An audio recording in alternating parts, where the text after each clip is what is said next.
A very warm good evening, welcome and namaskar to everyone present here. आज एक छोटी सी कहानी सुनाऊंगा। एक व्यापारी की कहानी है। एक व्यापारी बड़ी अच्छी स्थिति में था। उसका व्यवसाय खूब चलता था, खूब पैसा था, व्यवधान भी आते थे। एक दिन नींद नहीं आई, मन में चैन नहीं था, बेचैनी थी। पत्नी ने देखा तो पूछ लिया कि क्या बात है। बहुत पूछने पर भी उसने कुछ नहीं बताया। दूसरे दिन भी उसकी यही हालत थी। तब पत्नी ने जिद की और कहा, आपको बताना होगा। तब व्यापारी ने कहा, ये मत पूछो, अगर तुम सुनोगी तो तुम्हारी भी मेरी जैसी हालत हो जाएगी। परंतु पत्नी के विशेष आग्रह पर उसने कहा कि एक दिन मेरे मन में आया कि यदि सारा काम हमारा बंद हो जाए तो स्थिति क्या होगी। तब मैंने सारा हिसाब लगाया और देखा कि अगर आज व्यवसाय बंद हो जाए तो 9 पीढ़ी तक काम चल सकता है, परंतु उसके बाद कुछ नहीं रहेगा। तब हमारे बच्चे क्या खाएंगे, फिर कैसे काम चलेगा। यही सोचकर मैं व्यथित हो गया हूं, मुझे चिंता हो रही है। पत्नी बुद्धिमान थी, बोली, ठीक है, अभी चिंता मत करो, सो जाओ। कल सुबह हम एक संत के पास चलेंगे और उनसे अपनी समस्या का हल पूछेंगे। पत्नी ने किसी तरह उसको सुला दिया। अगले दिन जब वे गाड़ी में बैठकर जाने लगे तो पत्नी महात्मा जी को देने के लिए गाड़ी में अन्न, फल आदि सामान रखने लगी। ये देख पति ने कहा, ये क्यों रखवा रही हो, ये सब तो मैंने कल हिसाब में जोड़ा ही नहीं था। पत्नी ने कहा, रोज तो जाना नहीं है, बस आज ही ले चलना है। तो व्यापारी मान गया। दोनों संत के आश्रम में पहुंच गए। व्यापारी की पत्नी ने सब सामान देना चाहा तो संत उन्हें रोकते हुए अपने शिष्य से बोले, जा भीतर गुरवानी से पूछ कि कितना अन्न आदि शेष है। शिष्य ने पूछकर बताया कि आज रात तक के लिए सब है, कल सवेरे के लिए नहीं है। तब संत ने कहा, हम आपकी भेंट स्वीकार नहीं कर सकते क्योंकि इसकी आवश्यकता नहीं है। पत्नी के विशेष आग्रह करने पर संत ने कहा कि कल की चिंता ठाकुर जी करेंगे। हाँ, यदि आज के लिए सामान नहीं होता तो मैं रख लेता। ये सुनकर के व्यापारी पति जो था वो अपनी पत्नी से बोला, चलो अब चलते हैं। अभी तो आपने प्रश्न का समाधान ही नहीं पूछा, पत्नी बोली। व्यापारी ने कहा, अब उसकी जरूरत नहीं है, मुझे उसका समाधान मिल गया है। संत को कल की चिंता नहीं है और मुझे 9 पीढ़ी के आगे की चिंता हो रही है। प्रभु पर विश्वास नहीं होने से ही ऐसा होता है। कई बार इसी तरह से कई बार हम लोग भी निरर्थक एवं अंतहीन कामनाओं के कारण अनावश्यक चिंताओं और तनाव से घिर जाते हैं, जबकि कामनाओं को त्याग कर हम सहज ही उससे मुक्त हो सकते हैं। इसी बात को इस कहानी के माध्यम से बहुत सहज ही समझा जा सकता है। With these few words, I hand it over to Mr. V.N. Rai ji to please unmute and start his discourse.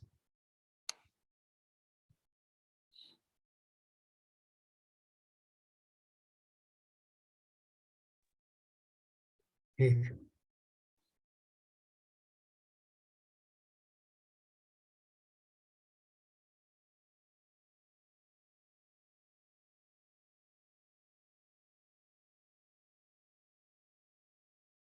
तं केशवं राम नारायणं कृष्णदामोदरं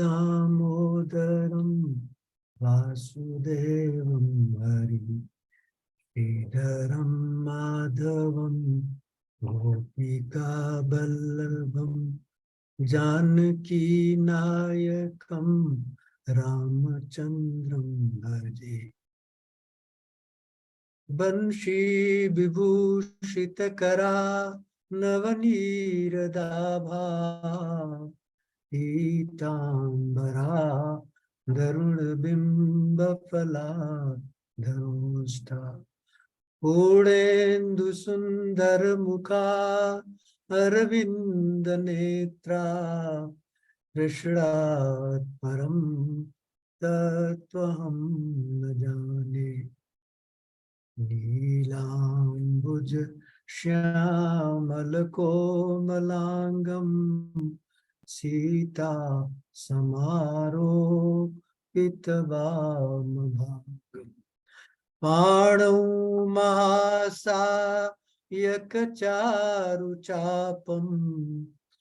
नमामि रामम् रघुवंशनाथम्। सौराष्ट्रे सोमनाथं च श्रीशैले मल्लिकार्जुनम् वैद्यनाथं महाकालं ओंकारं परमेश्वरं परल्यं वैद्यनाथं च डाकिनी भीमशंकरं सेतुबन्धुरामेश नागेश द्वारकाधरी वाराणस्या विश्वेशं त्र्यंबकं गोमती तटे हिमालये केदारनाथं च भूष्मे च शिवालये एतानि ज्योतिर्लिंगानि सायं प्रातः पठेत् नरः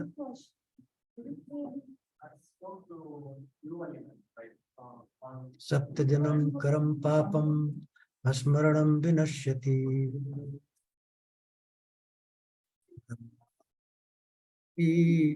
त्रिपुरांतकारी अनुशशि भूमिसुतो बुधश्च गुरुश्च शुक्रः शनिराहु केतव कुर्वन्तु सर्वे मम मनोरथं सदा।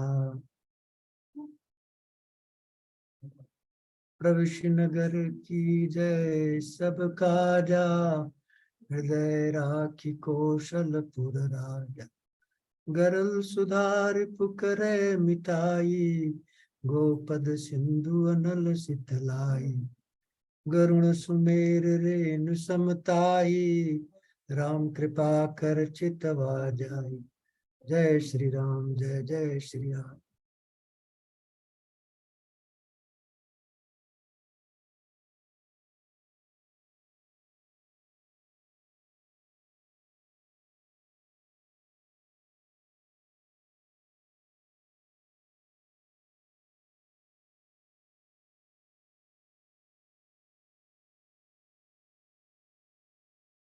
आज हम चौथे स्कंद में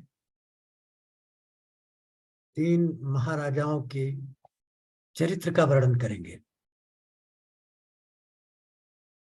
महाराजा अंग, राजा वेन और महाराजा पृथु। ध्रुव के ही वंशज थे महाराजा अंग। उनकी पत्नी थी सुनीति जो मृत्यु की बेटी थी। महाराजा अंग बड़े प्रतापी राजा थे, शांत चित्त, अहंकार शून्य, समदर्शी, अपनी आत्मा में पूरे विश्व को देखना और सबकी आत्मा में अपने को देखना, ऐसे महाराजा थे। तो एक बार महाराजा ने अश्वमेध यज्ञ की दीक्षा लेकर के और यज्ञ प्रारंभ किया। ऋषियों, मुनियों, ब्राह्मणों, यज्ञों को आवाहन किया और यज्ञ प्रारंभ किया। जब यज्ञ प्रारंभ हुआ तो ऋज्विक लोग देख रहे थे कि देवता लोग यज्ञ का भाग नहीं ले रहे हैं। जब यज्ञ होता है, क्यों यज्ञ होता है? गीता के 3 चैप्टर में लिखा था, अन्नाद भवन्ति भूतानि पर्जन्यो अन्न संभव यज्ञाद भवन्ति पर्जन्यो यज्ञा कर्म समुद्भव ब्रह्म ब्रह्मा भयो विद्धि यज्ञ। तो यज्ञ किस लिए होता है? निष्काम कर्म ही यज्ञ है। उससे क्या होता है? जब यज्ञ होता है तो देवता तुष्ट होते हैं, और देवता तुष्ट होते हैं तो उनकी कृपा से बारिश होती है। बारिश होती है तो अन्न पैदा होता है, अन्न पैदा होता है तो प्रजा का पालन होता है। इस प्रकार यज्ञ बहुत ही आवश्यक है। तो जब यज्ञ प्रारंभ हुआ तो यज्ञिनों ने देखा कि देवता लोग आ नहीं रहे हैं, यज्ञ का भाग भी नहीं ले रहे हैं। तीन ही कारण हो सकते हैं इसके। एक, यज्ञ की सामग्री अशुद्ध हो। दूसरा, यज्ञ में उच्चारण करने वाले वेद मंत्र ठीक तरह से न पालन किया जाए। और तीसरा, किसी कारणवश देवता नाराज। जब उन्होंने मंथन किया तो देखा कि पहला कारण जो यज्ञ की सामग्री है वो एलिमिनेट हो गया। क्यों? महाराजा अंग ने अपने पवित्र हाथों से, पवित्र मन से यज्ञ की सामग्री इकट्ठा की थी, उसमें कोई दोष नहीं था। फिर उन्होंने चिंतन किया, यज्ञ में जो मंत्रों का उच्चारण हो रहा है, उन्होंने देखा कि जितने ऋषि हैं मंत्रों का उच्चारण करने वाले, सारी विधि विधान से मंत्र का उच्चारण कर रहे हैं और मंत्र के बल में किसी प्रकार की कमी नहीं है। फिर उन्होंने देखा कि क्या किसी ने तिरस्कार किया है? नहीं किया है। जितने लोग उपस्थित थे सबने प्रार्थना की थी देवताओं की, फिर भी देवता नहीं आए। बहुत सोचने के बाद यजमानों ने महाराज हमसे कहा कि महाराज, हम आपकी दी हुई सामग्री की आहुति कर रहे हैं, लेकिन देवता इसको एक्सेप्ट नहीं कर रहे हैं, हमारी समझ में नहीं आ रहा है। तो महाराज यज्ञ ने अपना मौन तोड़ा, सदस्यों से पूछा, आप विचार करें, जो मंडली वहां है ब्रह्म ऋषियों की, मुनियों की, ऐसा क्यों हो रहा है? देवता लोग यज्ञ का भाग क्यों नहीं ले रहे हैं?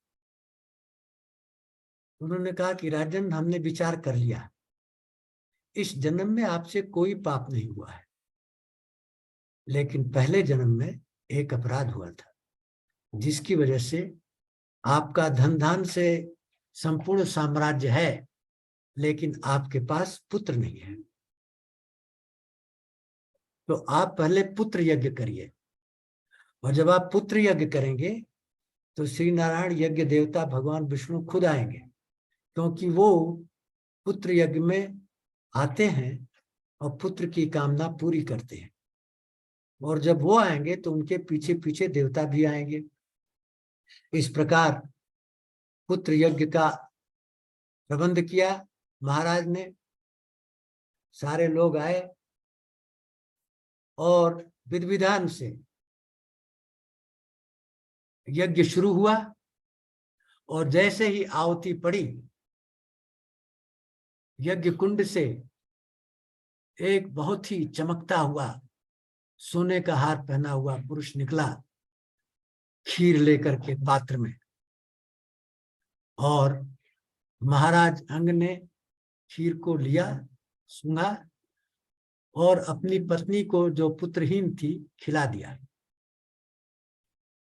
उस खीर को खिलाने के बाद, रात को संभोग के बाद, दूसरे दिन पता चला कि पत्नी गर्भवती हो गई और समय पर पुत्र उत्पन्न हुआ। पुत्र उत्पन्न हुआ, लेकिन बालक बाल्यावस्था से ही उज्जड था। धर्म की प्रवृत्ति नहीं थी, अधर्म की प्रवृत्ति थी और सबको सताने की प्रवृत्ति थी।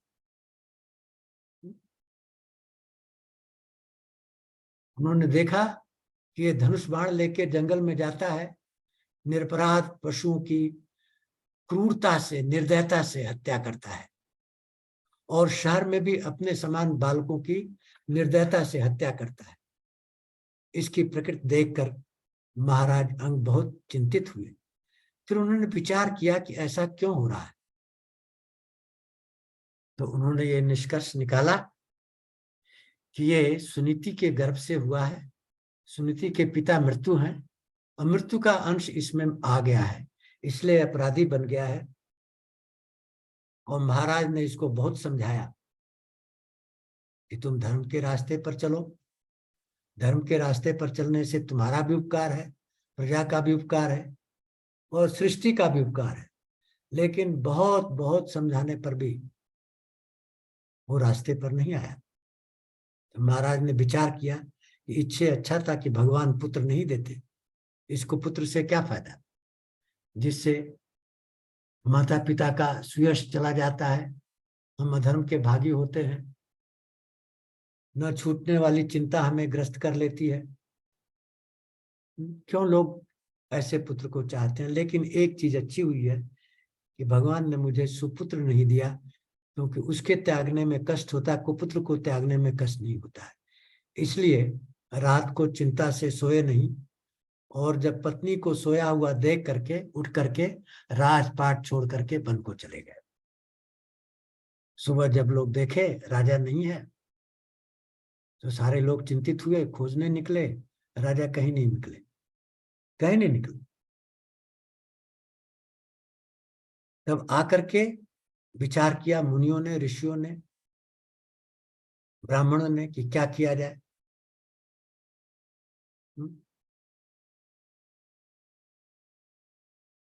तो भृगु मुनि ने ये सुझाव दिया कि राज सिंहासन कभी खाली नहीं रहना चाहिए। क्यों? कि फिर अनार्की हो जाएगी, फिर लोग उद्दंड हो जाएंगे, चोर डाकुओं की बढ़ोतरी हो जाएगी, प्रजा को कष्ट होगा। इसलिए जरूरी है कि राज सिंहासन पर किसी को बैठाया जाए। सुनीति की आज्ञा से, मंत्रियों से सलाह नहीं, बेन को राज सिंहासन पर बैठा दिया गया। बेन को राज सिंहासन पर बैठाते ही अत्याचार शुरू हो गया।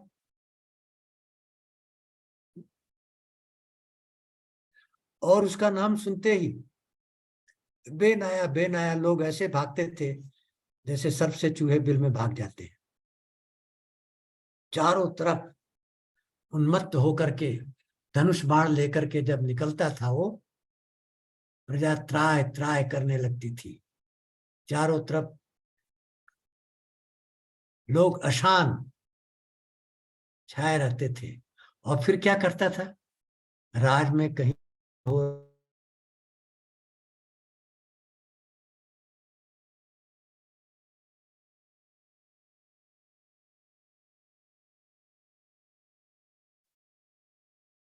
ये कह दिया कि कोई हमारे राज में धर्म का पालन नहीं करेगा, कोई यज्ञ नहीं होगा, कोई आहुति नहीं दी जाएगी, और हमारी ही पूजा होगी और किसी की पूजा नहीं होगी। ऐसा देखकर ऋषियों ने, मुनियों ने विचार किया कि इससे तो सारे साम्राज्य में अधर्म फैल जाएगा, और अधर्म फैलने से प्रजा दुखी हो जाएगी, प्रजा दुखी हो जाएगी तो सभी लोग दुखी हो जाएंगे। तो उन्होंने विचार किया कि इसको समझाया जाए। तो उसके पास गए, बोले राजा जी, हमारी बात विनय पूर्वक हम कर रहे हैं, उसको ध्यान से सुनिए, क्या समझाया। जो साधारण राजा को करनी चाहिए वही बात समझाई। राजा को धर्म का पालन करना चाहिए और प्रजा से भी धर्म का पालन कराना चाहिए। ऐसा करने से राज में ऐश्वर्य होता है, और अगर सभी धर्म के अनुयायी हो जाए तो अच्छे लोगों की प्राप्ति होती है, और निष्काम कर्म हो जाए तो मुक्ति की प्राप्ति होती है। इसलिए आप जो धर्म की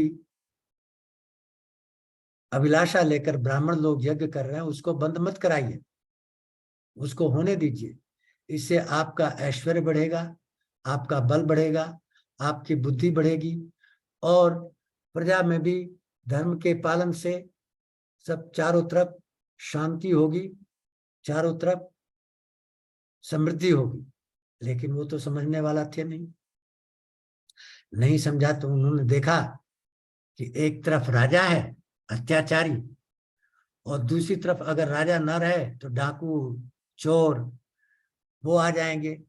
तो ये इस प्रकार है कि दो जलती हुई लकड़ियों के बीच में जैसे चींटी फंस जाती है, प्रजा फंसी हुई है, इसका उद्धार कैसे किया जाए। तो उन्होंने विचार किया कि जब ये भगवान का निंदक हो गया है तो भगवान को, निंदक को समझा करके और रास्ते पर लाने के बाद भी न लाए तो उसके मारने में कोई हानि नहीं होती है, इसलिए इसको मार दिया जाएगा, इसको तमाम कर दिया जाएगा। और ऐसा करके उन्होंने उसको खत्म कर दिया। और जब उनको खत्म कर दिया तो राज तो बिना राजा के हो गया। फिर उन्होंने देखा कि उत्तर की तरफ से धूल उड़ती हुई चली आ रही है, ये धूल क्या है? जब राजा शासन नहीं करता है तो डाकू, चोर, उचक्के, उनकी आर्मी चली आ रही है, कोई रक्षक नहीं है, धावा बोल रहे हैं, अराजकता फैल हो रही, बढ़ गए सभी।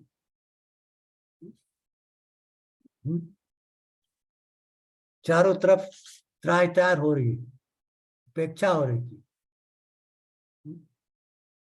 तो उन्होंने फिर सोचा, ब्रह्म ऋषियों ने सोचा, मुनियों ने सोचा, ब्राह्मणों ने सोचा क्या किया जाए, क्योंकि ब्राह्मण के पास ताकत है इसको रोकने की, लेकिन उससे हिंसा होगी, इसलिए ब्राह्मण को हिंसा वर्जित है। और दूसरी, अगर ब्राह्मण के सर्वशक्तिमान होते हुए भी दीन दुखियों को कष्ट हो तो ब्राह्मण को पाप लगता है। इसलिए ब्राह्मणों ने क्या किया, राजा बेन की मृतक शरीर के जांग को मथा, मथने से, मंत्र उच्चारण से उसमें एक छोटा बालक निकला, जिसका रंग कौवे जैसा काला था, नाक चिपटी थी, हाथ छोटे थे, पैर छोटे थे, और वो निकल के बोला, हमें क्या करना चाहिए, आज्ञा कीजिए, हमें क्या करूं। ऋषियों ने कहा, बैठ जाओ। बैठने को संस्कृत में कहते हैं निषद, और इसलिए उसका नाम ही निषाद बन गया है। निषाद कौन है? ये उन्होंने बेन का सारा पाप अपने सर पर ले लिया और वैसे ही बन गए जैसा बेन था, और उनको ऋषियों मुनियों ने जंगल में भेज दिया। तो आजकल के जो आदिवासी हैं, इनकी शक्ल वैसी ही है, और वो जंगलों में यही मार काट करते हैं। वो चले गए। ऋषियों ने फिर सोचा अब क्या किया जाए, तो उन्होंने राजा बेन की भुजाओं का मंथन किया। भुजाओं के मंथन करने से उसमें से एक पुरुष और एक स्त्री प्रकट हुए, और ऋषियों ने, मुनियों ने, देवताओं ने देखा कि एक तो साक्षात्कार श्री हरि यज्ञ पुरुष भगवान विष्णु के अवतार हैं, पहचान लिया। और स्त्री जो थी, इनकी पत्नी साक्षात लक्ष्मी के अवतार है। तब ऋषियों ने देखा कि भगवान खुद प्रकट हो गए, लक्ष्मी को भी ले आए, स्तुति करनी चाहिए। बहुत स्तुति की उनकी। उस समय वहां ऊपर से भी सारे देवता फूलों की वर्षा कर रहे हैं, शंख मृदंग बज रहे हैं, जितने बड़े बड़े ऋषि मुनि थे सब वहां उपस्थित हो गए। ब्रह्मा जी भी आ गए देवताओं के साथ, और ब्रह्मा जी ने देखा अजीब दृश्य। गंधर्व लोग गाना गा रहे हैं, अप्सराएं नाच कर रही हैं, देवता लोग फूलों की वर्षा कर रहे हैं, शंख मृदंग बज रहे हैं। तब ब्रह्मा जी ने भी उनका हाथ देखा, और हाथ में चक्र देखा, जो किसी लाइन से कटी नहीं थी। यही भगवान विष्णु की निशानी है।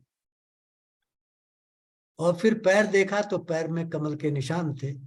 उन्होंने कहा, ये साक्षात भगवान विष्णु के अवतार है, इसमें कोई शक नहीं है। ब्रह्मा जी ने कंफर्म कर दिया कि भगवान विष्णु और लक्ष्मी खुद आए हैं, अपनी माया को अपने वश में करके अवतरित हुए हैं, अवतार हुआ है, इसलिए इनका राज्याभिषेक किया जाए। सिंहासन तो खाली था।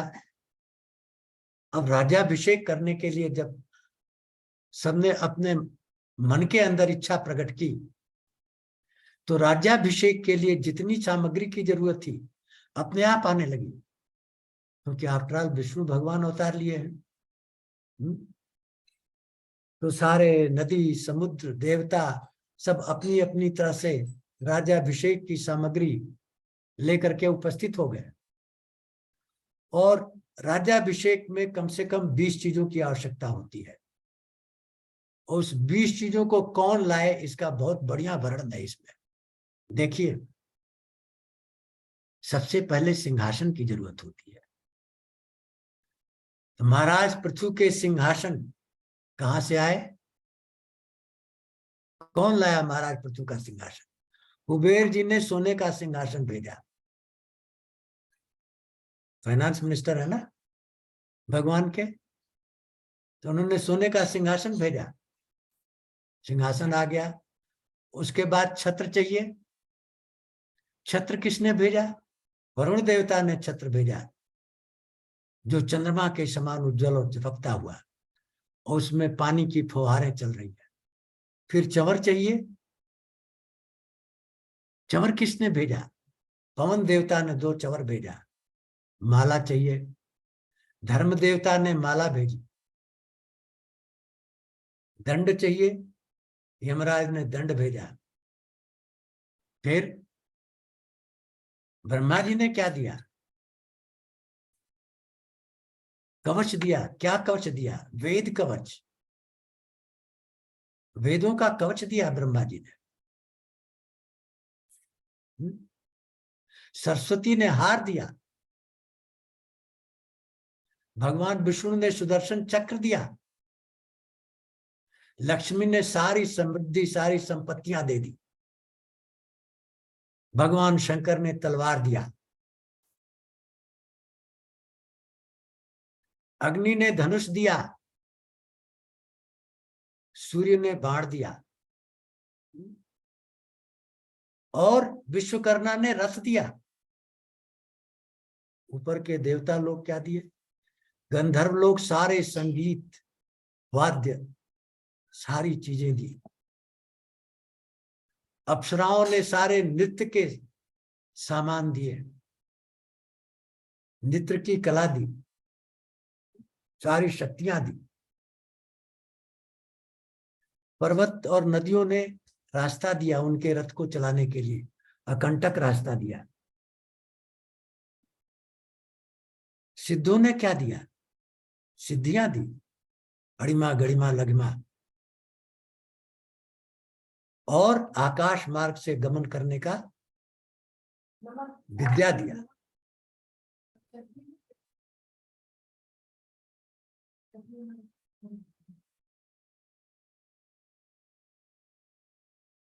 और ऊपर के देवताओं ने अंतर्ध्यान होने की शक्ति दी।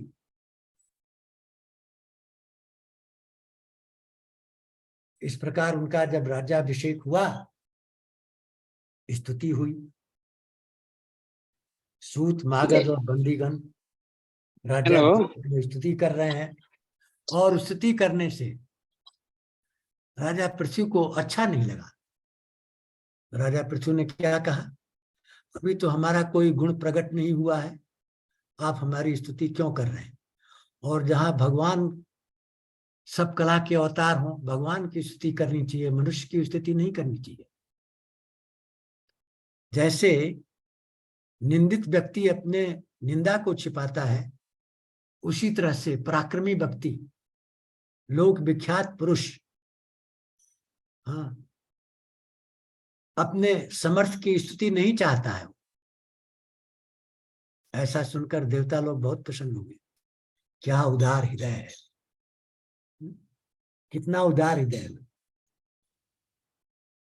लेकिन फिर भी मुनियों ने कहा कि भगवान, आप प्रकट हुए हैं, हमारा कर्तव्य बनता है आपकी स्तुति करना। स्तुति में हम आपके आने वाले कर्मों का विस्तार पूर्वक वर्णन करेंगे। ये सारे ऋषि मुनि पहले ही जान गए कि आगे और क्या करने वाले हैं। तो स्तुति में क्या कहा? पहला तो स्तुति में कहा कि आप धर्म की स्थापना करेंगे। राजा का पहला कर्तव्य होता है धर्म की स्थापना। राजा का दूसरा कर्तव्य होता है प्रजा का पालन, अनुशासन करना। तो आप प्रजा के पालन के लिए सारी सामग्री इकट्ठा करेंगे, कभी कोई कष्ट नहीं होगा प्रजा को। दूसरा, धर्म का अनुशासन होगा आपके राज्य में, अधर्मियों को दंड मिलेगा आपके राज्य में। आपके राज्य में भले ही शत्रु का बालक दंड के लायक नहीं है तो उसको दंड नहीं मिलेगा, और अपना बालक दंड के लायक है उसको दंड मिलेगा। और जैसे सूर्य भगवान गर्मी के मौसम में जल लेकर के 8 महीने और बाद में उसको पृथ्वी पर देते हैं, जिससे अन्न की उत्पत्ति हो, प्रजा का पालन हो, उसी प्रकार आप भी कर लेंगे, लेकिन प्रजा के उत्थान के लिए, वेलफेयर के लिए उस कर को उपयोग करेंगे। आप अश्वमेध यज्ञ करेंगे, उस 100 अश्वमेध यज्ञ में इंद्र आपके घोड़े को चुरा ले जाएगा। पहले ही बता दिया कि अश्वमेध यज्ञ करने वाले हैं, इंद्र इनको घोड़े को चुराएगा। और आप प्रजा को उपदेश देंगे धर्म पर चलने के लिए, और फिर आपके इस पवित्र चरित्र को देख करके सनक सनंदन सनातन सनत कुमार आएंगे आपके आंगन में, प्रांगण में, आपको उपदेश देंगे, और उनके उपदेश से आप कृतार्थ होंगे, और कृतार्थ होकर के आप भक्ति पूर्वक उनकी सेवा करेंगे और आगे बढ़ेंगे। फिर आप पृथ्वी का दोहन करेंगे और जितनी सामग्री समाज को चाहिए सब उससे उत्पत्ति करेंगे। देखिए, यहाँ पर यह वर्णन है कि हमारी सृष्टि में जो 20 तरह की चीजें आई हैं, कैसे आई हैं। महाराजा पृथु पहले राजा सम्राट थे, इस सृष्टि में पहले राजा हुए हैं सम्राट, महाराजा पृथु। और महाराजा पृथु ने भक्ति को सबसे ज्यादा इंपॉर्टेंस दिया, भक्ति की, भगवान की, और भगवान की भक्ति से उनके हृदय में ब्राह्मणों के लिए, दीनों के लिए, पुरोहितों के लिए, सबके लिए सत्कार की भावना थी।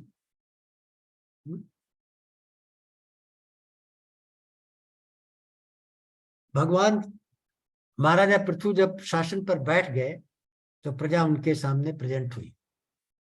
क्या हुआ था उन दिनों? क्योंकि आप जानते हैं इसके पहले क्या हुआ है, कैसे शासकों का शासन था बैन का। उसकी वजह से अधर्म फैल गया था। जब अधर्म फैल जाता है, यज्ञ नहीं होती है, देवता रुष्ट हो जाते हैं, पानी की वर्षा नहीं करते हैं, तो अन्न पैदा नहीं होता है, अकाल होता है, अतिवृष्टि होती है, अनावृष्टि होती है। ये सब हो चुका था और प्रजा त्राय त्राय अन्न के लिए तड़प रही थी। अब एक प्रतापी राजा जब सिंहासन पर बैठा तो प्रजा पहुंच गई, वंदना करने लगी, भगवान आप कुछ उपाय करिए, हमारी हालत ऐसी है जैसे किसी वृक्ष के कोटर में आग लग जाए और वृक्ष जल जाए, हमारे पेट में आग लगी हुई है, हमारे लिए खाने के लिए अन्न नहीं है। महाराजा बहुत दुखी हुए, विचार किए ऐसा क्यों है। विचार करने के बाद देखा कि अन्न का अभाव इसलिए है कि पृथ्वी ने अन्न और औषधियों को छिपा रखा है, दे नहीं रही है, इसलिए अन्न का अभाव है। अब महाराज पृथ्वी ने बाण उठाया, पृथ्वी के पीछे चले, ऐसे ही चले जैसे रावण के पीछे जटायु चला था, और पृथ्वी महाराज को बाण से सुसज्जित देख करके गऊ का रूप धारण कर ली और भागने लगी। भागते भागते त्रिलोकी में उसको कहीं जगह नहीं मिली, कौन उसको बचा सकता है। तब वो पीछे मुड़ी और महाराज पृथ्वी से वंदना की, महाराज आप धर्म पालक हैं, धर्म पालक महाराज शरण में आए हुए की रक्षा करते हैं, शरणागत वत्सल हैं आप तो सभी प्राणियों की रक्षा करेंगे, और मैं अत्यंत दीन हूं, आप क्यों मुझे मारना चाहते हैं। आप तो धर्मज्ञ हैं, स्त्री का वध कभी नहीं करना चाहिए, तो आप मेरा वध क्यों करना चाहते हैं। मेरा वध करने से आपको क्या फायदा होगा, आपको तो पाप ही लगेगा। महाराज पृथ्वी ने पृथ्वी से कहा, देखो हमारी प्रजा अन्न से दुखित है और तुम यज्ञों का भाग लेती हो और अन्न देती नहीं हो, ये पाप करती हो। तुम घास चरती हो, दूध देती नहीं हो, इसलिए मैं तुम्हें छोड़ूंगा नहीं। मैं तुम्हारा वध करूंगा, तुम्हें मार डालूंगा। तुम कहीं भी जाओ, जो भी मनुष्य ऐसा हो जो केवल अपना पेट भरे और संसार की परवाह न करे, उसके मारने में कोई पाप नहीं होता है। महाराज पृथ्वी ने यह धर्म की बात पृथ्वी को सुनाई। पृथ्वी ने कहा, आप साक्षात भगवान हैं। भगवान ही अपनी माया को अपने वश में करके प्रकट हुए हैं। मैं आपकी वंदना करती हूँ। आप अस्त्र शस्त्र लेकर मुझे मारने के लिए तैयार हैं। माया को वश में करके आपने इस सृष्टि की उत्पत्ति करी है। एक बार तो आपने मेरा उद्धार किया था। हिरण्याक्ष ने जब जल में दे दिया था तो आप ही तो मेरे को ऊपर लेकर के आए थे। तो आज आप क्यों मेरे को मारना चाहते हैं?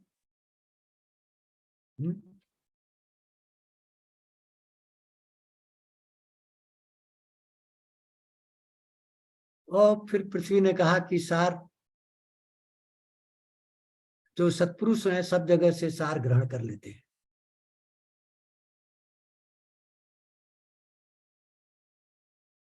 अब पृथ्वी ने बड़ी फतेह की बात कही है, इसे ध्यान से सुनिए। पृथ्वी क्यों औषधियों और अन्न को छुपा लिया है? पृथ्वी ने कहा, जब आपने इस सृष्टि की उत्पत्ति की तो ऋषियों मुनियों ने कृषि की व्यवस्था की और ब्रह्मा जी ने कृषि के लिए जो अन्न के बीज चाहिए वो बीज की व्यवस्था की प्राचीन काल में। और जो पुरुष श्रद्धा पूर्वक यज्ञ करते थे, धर्म का पालन करते थे, उनको अन्न मिलता था। आज के जमाने में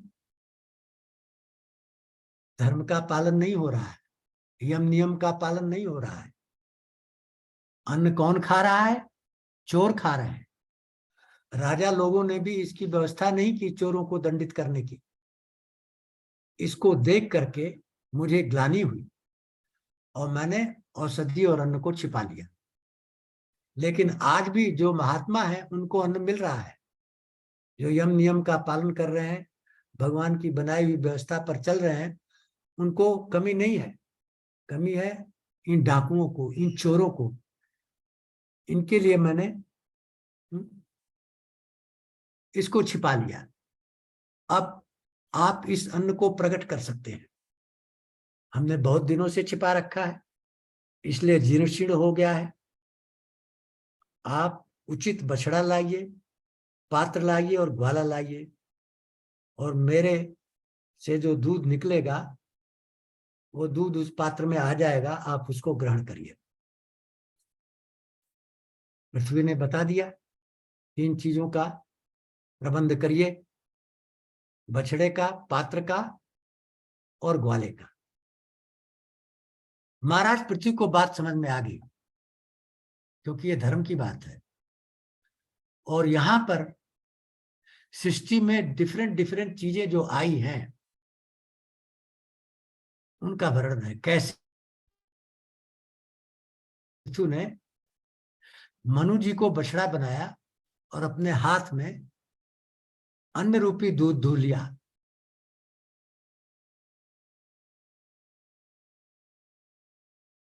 मनु जी बछड़ा बने और दूहने वाले महाराज पृथु, महाप्रतापी राजा, पहले सम्राट, और दूह के क्या निकाला? अन्न पृथ्वी से, अन्न और औषधि आ गई। उनके राज में अन्न और औषधि आ गई। इसी तरह से दूसरे लोग, जितने लोग हैं, अपने अपने बछड़े को, अपने अपने पात्र को लेकर के आए और उनसे जो चीज निकालनी थी वो पृथ्वी से निकाले। तो इस तरह से 18 चीजें निकली है पृथ्वी से। ध्यान से सुनिए। महाराज पृथ्वी ने तो अन्न निकाला, उसके बाद ऋषि लोग आए, ऋषि लोगों ने क्या निकाला, किसको बछड़ा बनाया, किसको पात्र बनाया? ऋषियों ने बृहस्पति जी को बछड़ा बनाया। पात्र किसको बनाया? कान को, वाणी को और मन को। मन में, वाणी में और कान में पात्र बना करके क्या निकाला? वेद रूपी दूध निकाला। वेद को सुनना, वेद का उच्चारण करना, वेद का मनन करना, ये 3 पात्र हैं। इन 3 पात्रों में वेद रूपी दूध को धो करके बृहस्पति जी ने रख दिया। वेद की उत्पत्ति कैसे हुई? ऋषियों ने वेद की उत्पत्ति की है। किसके द्वारा? बृहस्पति को बछड़ा बना करके। किसका दोहन किया? पृथ्वी का दोहन किया। पृथ्वी गौ के रूप में आई है।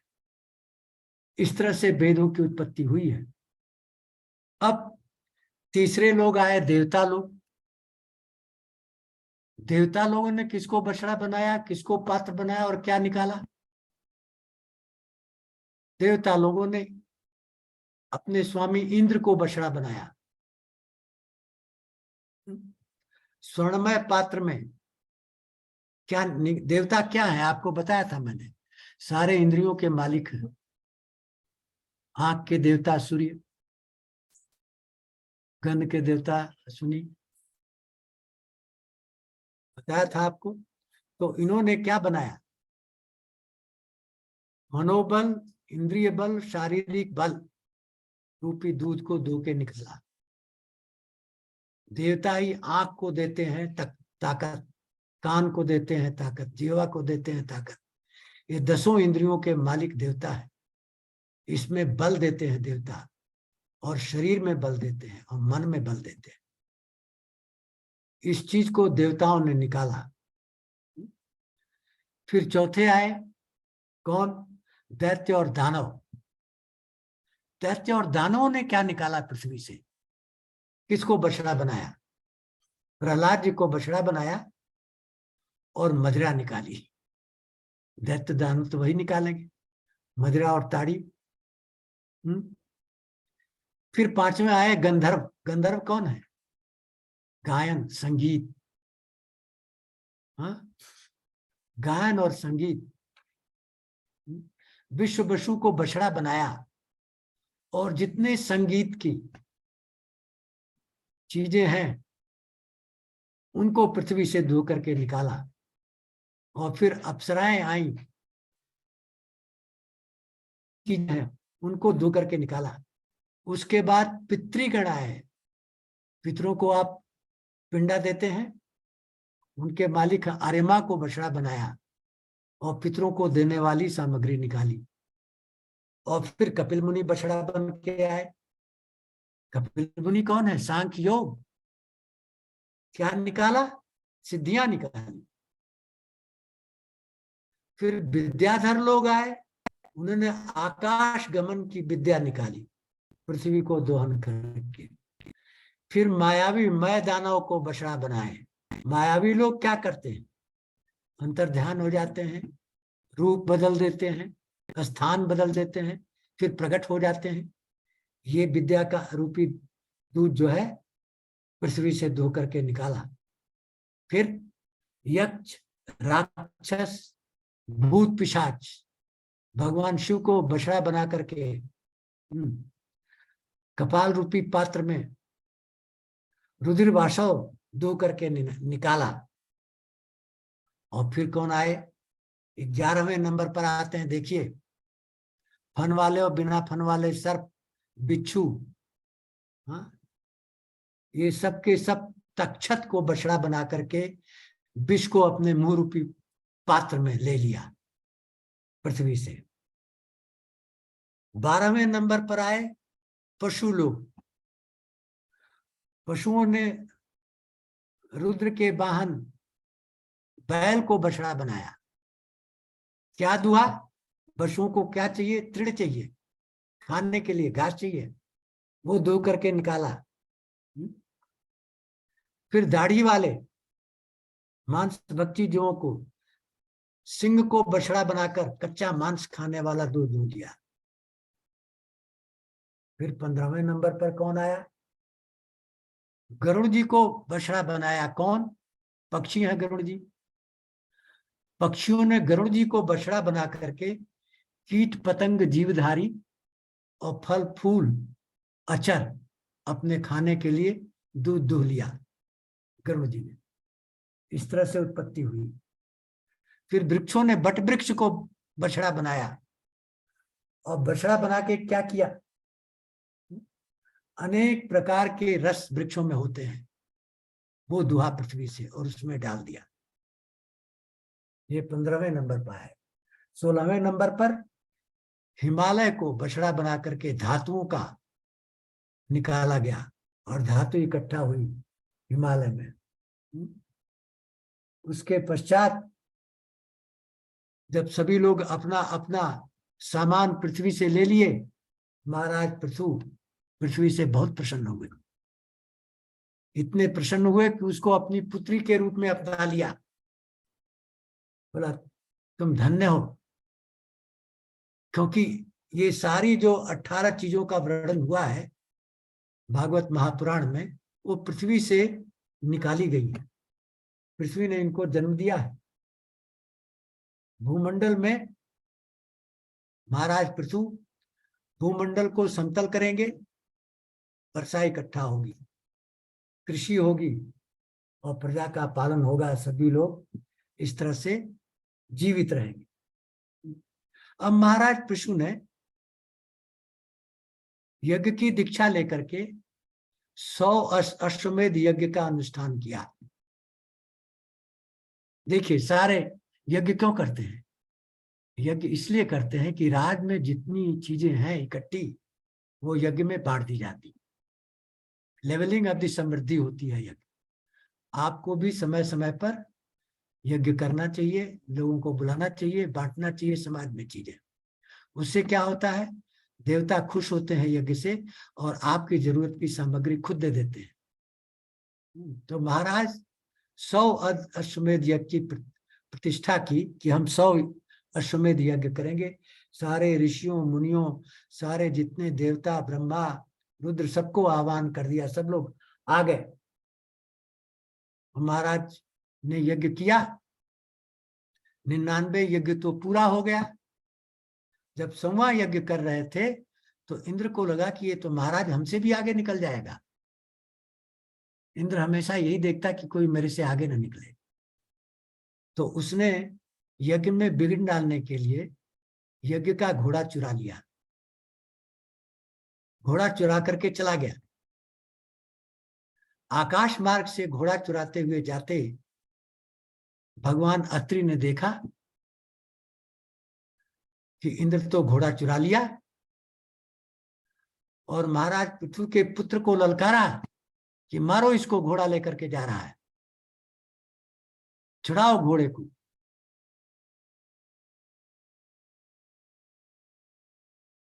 और जब पृथु पुत्र पीछा किया, इंद्र ने अपना वेश बदल लिया, जटाजूट भस्म लगाए हुए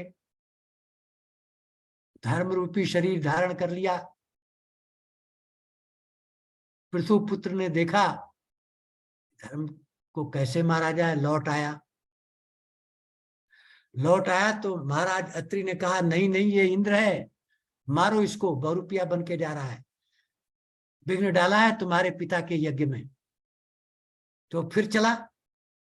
जब फिर चला तो इंद्र ने सोचा अब तो बचना मुश्किल है, इसलिए घोड़े को वहीं छोड़ करके भाग गया, अंतर ध्यान हो गया, और पुत्र जो है घोड़ा को ला करके बांध दिया। लेकिन इंद्र तो चूकने वाला नहीं है।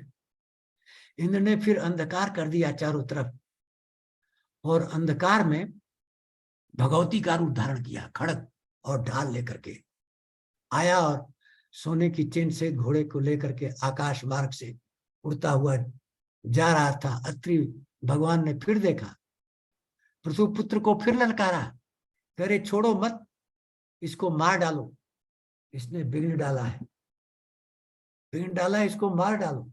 और फिर इंद्र जो है अंतर्ध्यान हो गया। अंतर्ध्यान हो गया,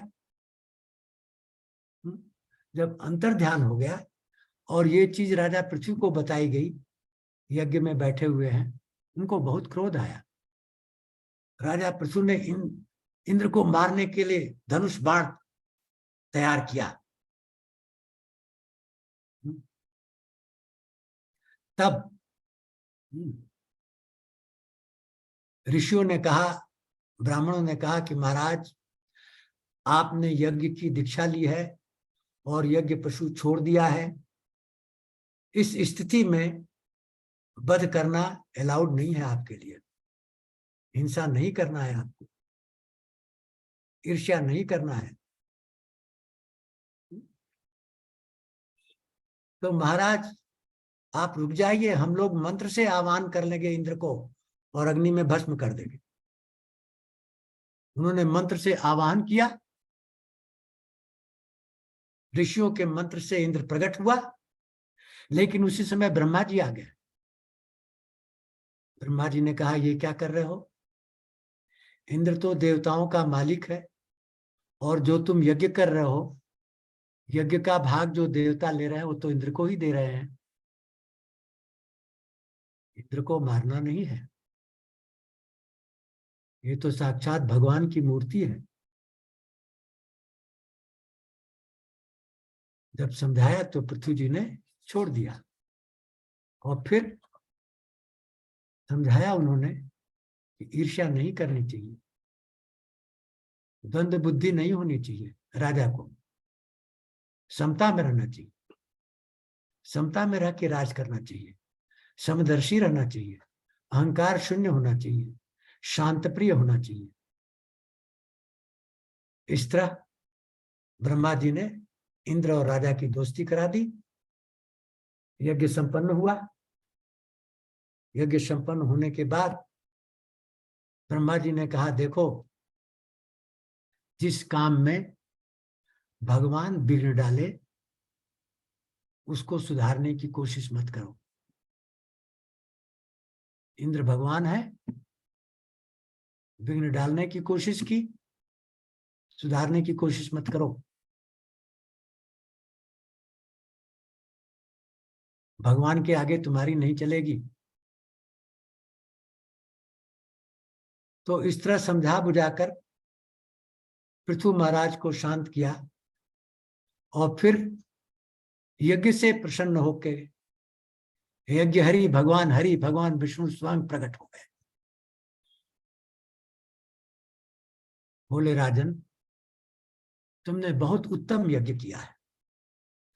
भले ही तुम्हारा 100वां यज्ञ पूरा नहीं हुआ, लेकिन तुम दान के अधिकारी, मुझसे जो मांगना हो मांगो, मैं प्रसन्न हूं। जो चाहे मांगो, मैं सब कुछ तुम्हें देने के लिए तैयार हूं। अब देखिए, यहां धर्म की बात आती है। आदमी क्या मांगेगा? मोक्ष मांगेगा। महाराज पृथु ने कहा, हमें मोक्ष नहीं चाहिए, हमें अर्थ धर्म काम कुछ नहीं चाहिए, हमें तो आपके चरणों की धूल चाहिए। क्यों? कि चरणों को पकड़ लोगे तो तुम्हारा उद्धार हो गया। क्यों? कि चरण कभी पैदा नहीं होते, कभी मरते नहीं, कभी बढ़ते नहीं, घटते नहीं। मोक्ष पा करके फिर भी तुम भगवान का भजन नहीं करोगे तो गिर सकते हो। इसलिए महाराज पृथु ने भगवान के चरण मांगे। भगवान बहुत प्रसन्न हुए और उनको आशीर्वाद देकर के चले गए। अब पृथ्वी जी को यज्ञ की भी सफलता मिली, ब्रह्मा जी भी आए, विष्णु जी भी आए, सबने वरदान दिया। तब महाराज पृथु ने क्या करना चाहिए? अब शासन पर बैठ गए।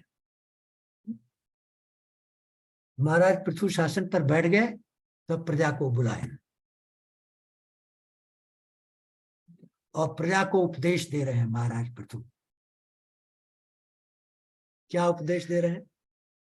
यही महत्वपूर्ण भाग है, इस कथा का महत्वपूर्ण भाग है। महाराज पृथु क्या उपदेश दे रहे हैं?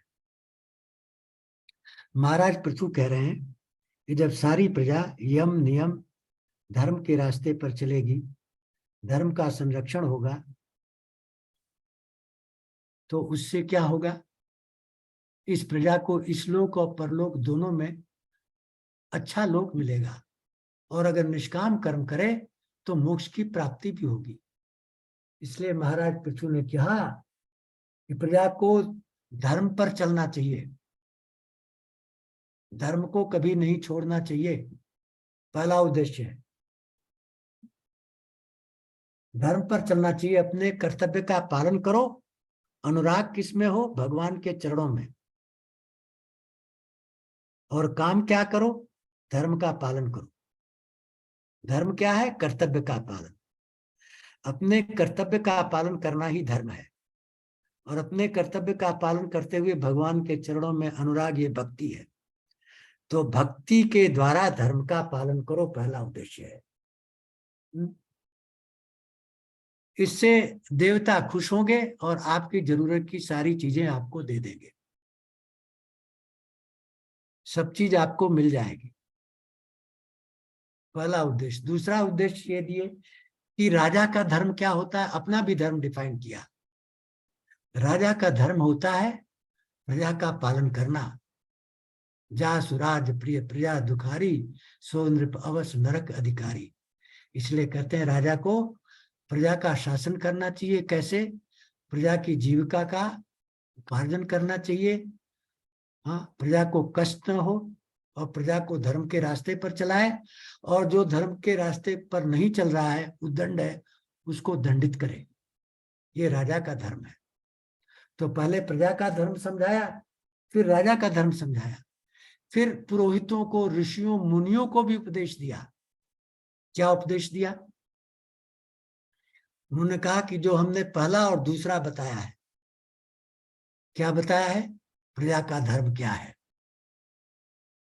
धर्म पर चलना, कर्तव्य का पालन करना, भगवान में निष्ठा रखना। राजा का धर्म क्या है? प्रजा की रक्षा करना, सुरक्षा करना, जीविका का उपार्जन करना, और धर्म पर चलाना, धर्म पर चलना, और जो धर्म से उद्दंडित हो रहा उसको दंडित करना। अब ऋषियों मुनियों को कहा कि आपका भी धर्म है। क्या धर्म है?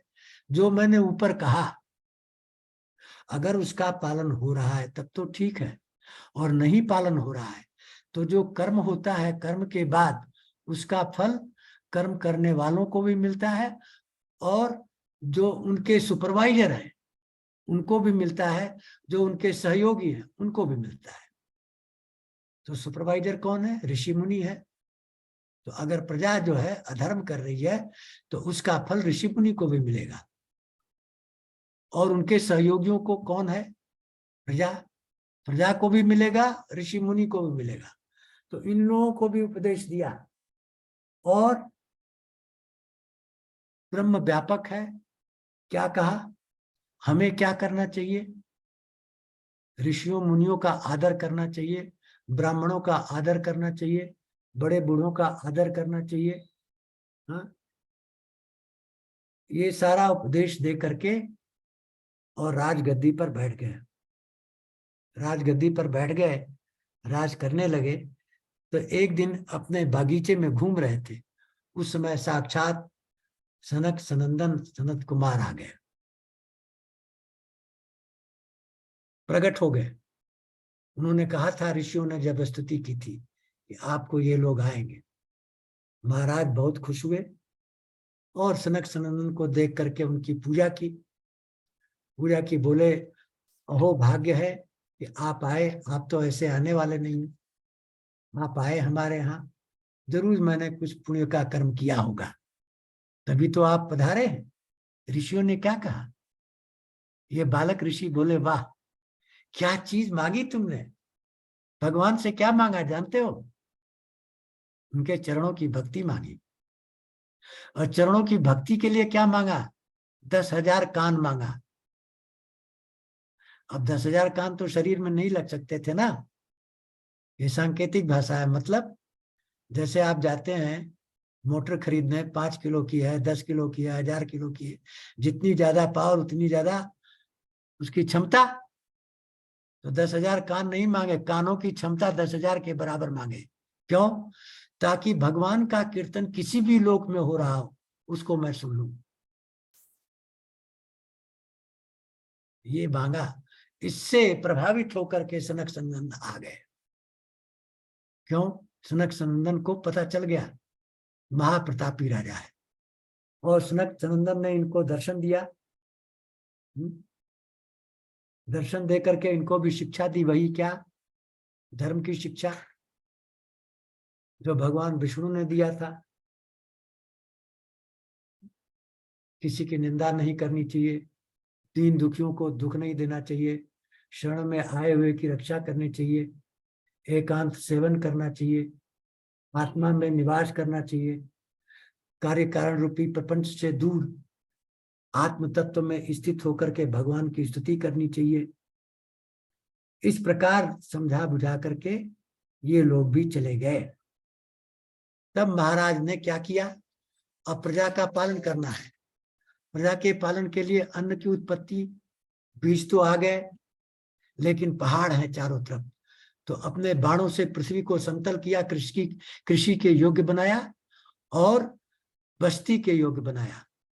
महाराज पृथु ने उस समय ही नगर बसाया, घर बसाया, गांव बसाया, शहर बसाया, पृथ्वी को समतल किया, कृषि के योग्य बताया और झीलें बताई जिसमें पानी इकट्ठा हो, जब वर्षा ऋतु आए और वर्षा का पानी हो तो इकट्ठा हो, बाद में उससे पृथ्वी की आर्द्रता बनी रहे। ये सारी चीजों की व्यवस्था की महाराज पृथु ने। हाँ, और इस तरह से राज किया, और राज करके अंत में परलोक को गमन कैसे किया? जिस प्रकार से सृष्टि की उत्पत्ति हुई थी उसी के रिवर्स आर्डर में चले। आपको पता है सृष्टि कैसे बनी? हाँ, ब्रह्म ही प्रकृति और पुरुष बना, उससे महतत्व बना, महतत्व से अहंकार बना, तमस अहंकार से शरीर बनी, रजस अहंकार से इंद्रियां बनी, सात्विक अहंकार से मन चित बुद्धि अहंकार बने, और फिर आगे विस्तार हुआ सृष्टि का। तो इसी तरह राजा पृथ्वी ने इसको रिवर्स किया। क्या किया? तत्वों को एक दूसरे में लय किया। पृथ्वी को लय किया जल में, जल को लय किया अग्नि, अग्नि को वायु, वायु को आकाश, और आकाश को महतत्व में लय कर दिया, अहंकार में, अहंकार से महतत्व में, और महतत्व से कहां जाएंगे? पुरुष में, भगवान में जाकर के विलीन हो गए। तो इस तरह से महाराज पृथु की कथा यहां समाप्त होती है। अब अगले सत्र में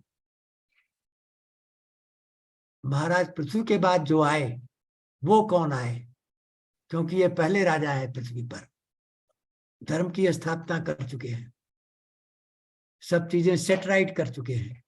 अब इनके बाद जो आए उन्होंने क्या किया उसकी कथा अगले सत्र में होगी। तो आज हम वाणी को विराम देते हैं। प्रविश नगर की जय, सब काजा हृदय राखी कौशलपुर राजा, गरल सुधार पुकर मिताई, गोपद सिंधु अनल शीतलाई, सुमेर रेणु समताई, राम कृपा कर चितवा जाई। जय श्री राम, जय जय श्री राम। ओम नमो भगवते वासुदेवाय नमः।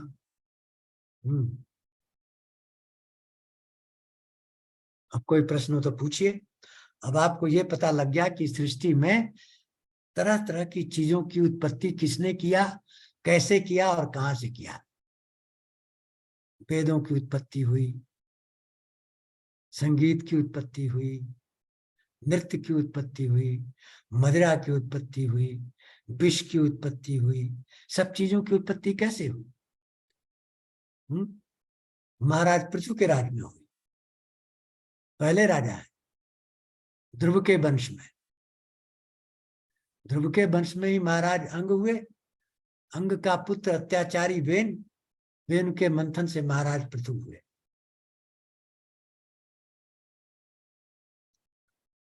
अब कुछ पूछना है तो पूछिए।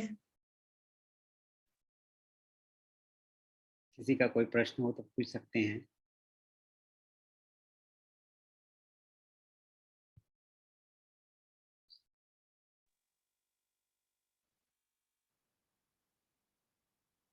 मैं पूछना चाह रही हूँ, हाँ बोलिए, बहुत बढ़िया। ये कुछ फैंटेसी नहीं लगती है? जो आपने सुनाई? फैंटेसी नहीं लगती? हाँ, धर्म तो फैंटेसी ही है। ऐसा लग रहा है जैसे देखिए, वो, सांकेतिक भाषा है ये जैसे भाषा सांकेतिक है, संकेत है इसमें। और देखिए, पुराण पुराण की रचना क्यों व्यास व्यास जी ने की? असली ज्ञान वेद में है। वेद की रचना के बाद जब बहुत चिंतित हो गए तो नारद जी ने कहा, क्यों चिंतित हो? बोला, कोई न पढ़ता है न समझता है, ज्ञान असली वेद में है। तब नारद जी ने कहा, अच्छा तुम उपनिषदों की रचना करो, जिसमें शिष्य प्रश्न पूछेगा, तुम उत्तर दोगे, तो उससे ज्यादा क्लियर होगी चीजें। तो उपनिषदों की रचना हुई। उसके बाद भी 20% लोग ही संतुष्ट हुए। नारद जी ने कहा, अब तुम ऐसा करो कि जो अज्ञानी लोग हैं, उनको न वेद समझ में आता है न पुराण, तो उनको कहानी सुनाओ। पुराणों की रचना हुई। कहानी और तो पुराणों में कुछ कुछ ज्ञान है जगह जगह। वो और ठीक, बाद में वेद व्यास ने कहा कि तुम एक ऐसे ग्रंथ की रचना करो जिसमें वेद भी आ जाए, उपनिषद भी आ जाए, पुराण भी आ जाए। मतलब ज्ञानी ज्ञान पकड़े, और उससे कम ऋषि मुनि महर्षि उपनिषद पकड़े, और सांसारिक मनुष्य कहानी के माध्यम से उसको कैसे धर्म पर लाना है वो कहानियां सुनाओ, ताकि वो भी धर्म का पालन करे। तो भागवत महापुराण में तीनों चीजें आ गई हैं, ज्ञान भी है, उपनिषद भी है, और कहानी भी है। नहीं वो ठीक है, लेकिन ये जो बछड़ा बन के और ऐसे ऐसे, तो ये थोड़ी फैंटेसी लगती है। ये कहा गया है इसमें, देखिए इसमें दो चीजें हैं। इसमें ये कहा गया है कि वेद की उत्पत्ति कैसे हुई, वेद कहाँ ठीक से है, आए, मतलब बड़ा वेद वेद किसने बनाए, कहाँ से आए, कैसे आए, ठीक अन्न है, किसने बनाया, कहाँ से आया, कैसे आया।